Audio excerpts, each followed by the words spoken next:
Mr. Speaker, I rise today to honor and remember the 91st anniversary of the solemn day for the people of Oklahoma, Black Sunday. While perhaps there are not many Americans who know about that consequential Sunday on April 14, 1935, I want to take a few minutes to tell you about it based on what my ancestors told me and the hardships that came from that day. I still remember my grandfather, Fred Lucas, telling myself and my cousins about Black Sunday. You see, in Crawford, Oklahoma, on Sunday afternoon in those days, in the 1930s, they would have a community baseball game, which would last after church through the afternoon and into the early evening hours. And my grandfather described that particular Sunday because they just finished a multi-night hell and fire and brimstone revival. And the community was very fired up about the things going on in the world and their responsibilities.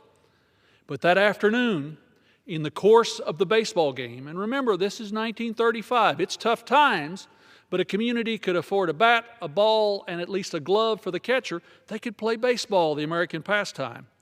But that afternoon, in the course of the baseball game, this giant dark cloud appeared in the northwest sky, and it rolled in, and the closer it got, literally, it was a miles-tall cold front full of nothing but dust.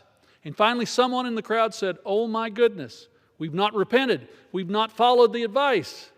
And the Lord is going to take action against us." And the entire community scattered.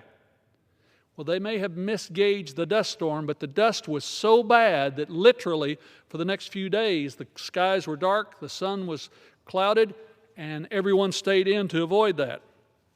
Now, that dust storm did not just come across Oklahoma, it came across the entire plains. It worked its way across North America, and it made it all the way to Washington, D.C., where ironically that next week, the House Agriculture Committee was in meetings to discuss how to address the conservation disasters, the Dust Bowl of the 1930s.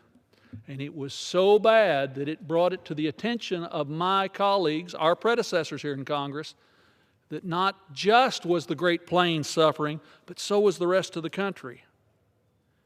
And the House Agriculture Committee, the United States House, the United States Senate took action. 13 days later, on April 27th, they passed the act, and it was signed into law by the President that created the Soil Conservation Service, what we now refer to as the NRCS. You see, that great ecological tragedy was based on years and decades of bad decisions. And in 1935, Congress chose to address that and began the process that we now think of as the NRCS and the EQIP programs and all the things to protect the soil, the water, the air quality in this great nation. An accomplishment. But, my colleagues, when I was sent by my neighbors to represent them in the United States Congress, to serve on that very same Ag Committee, I was very focused on making sure that the mistakes that had gone back almost a century would not be repeated, that we would do better going forward. And in every farm bill we've passed since I've been here, we've strengthened those provisions in the conservation title. It's why we've not had a Black Sunday again on the Great Plains of the United States.